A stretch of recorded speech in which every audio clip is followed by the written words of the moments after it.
Kush memang tak pernah nampak selain daripada pengalaman ular dan yang Ada tapi saya takut benda ni bila kita cerita dia macam tak masuk akal. Tapi InsyaAllah saya boleh cerita lah. okay. Ada satu hari ni daripada Indonesia, tim Indonesia nak berkolaborasi dengan saya.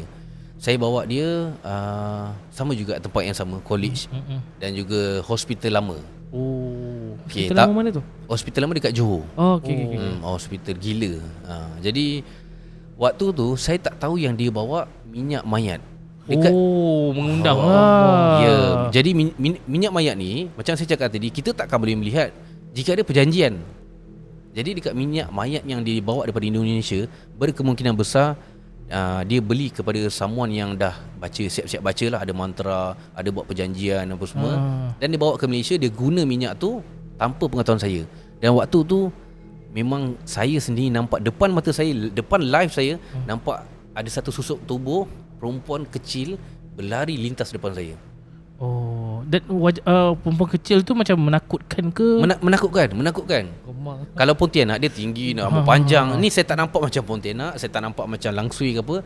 Saya nampak macam budak-budak yang pakai baju putih.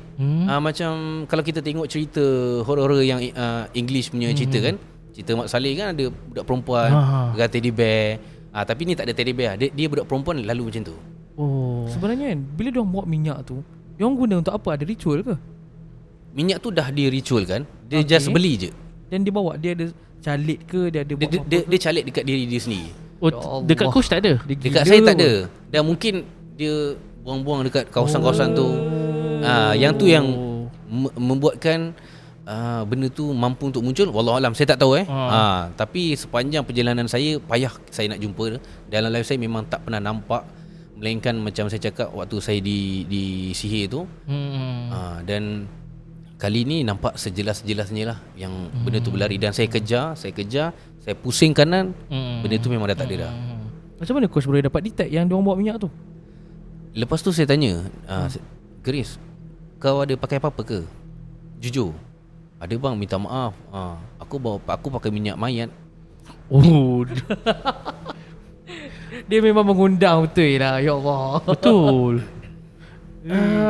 Selalunya tempat-tempat yang macam contoh college yang kita cerita tadi, Sabatel tu, memang kenapa, salah satu saya perasan lah kenapa dia menakutkan, ada orang buat ritual di situ. Pernah ada. Ritual apa? Ada yang nakkan kekayaan. Memuja lah. Lepas tu bila kita buat perjanjian ni macam-macam. Kadang-kadang kita nakkan sesuatu kan. Kalau tak nak kaya, kita nak sesuatu tu nak apa? Nak kita suka kat perempuan tu. And then kita kena ada pemujaan, ritual dan sebagainya lah. Sama juga konsep macam Freemason, Illuminati. Macam mana diorang menakluki dunia. Kalau diorang menakluk dunia tanpa ada perjanjian, diorang takkan berjaya. So sekarang ni apa yang diorang buat? Ritual. Setiap bulan ada ritual, perjanjian dengan setan. Sampai sekarang ada lagi? Tak tahu lah, sebab nampak macam ada kan mantra-mantra. So boleh jadi sebab ada macam lilin, ada macam buat upacara. Kalau kita nak tahu, sekarang kan dunia akhir zaman. Jadi jin, kelompok-kelompok jin, dia makin mengganas. Ni bunyi apa kan? Bunyi bukan bunyi hujan sebenarnya. Okay. Hujan terlalu lebat lah sebenarnya. Jadi bila dunia akhir zaman ni, jin ni dia makin mengganas. Sebab tu kita tengok macam-macam sekarang lagi satu viral kan kat TikTok, ada kes pembunuhan setiap minggu, hampir setiap hari pun ada kes ini, kes itu. So sesuai dengan keadaan apa yang kita tahu dalam Al-Quran. Nabi pun ada cerita kan.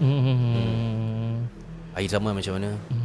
So kita, sebab tu bila saya buat live, kita bukan nak tonjolkan hantu jin ni semua. Kita bagi tahu yang gaib, benda-benda gaib, benda-benda makhluk halus wujud. Dan apa persediaan kita, itu je. Cuma saya gunakan platform ni bagi orang suka, bagi orang tengok, wah ekstrimnya live ni. Dan akhirnya kita akan dakwah sikit.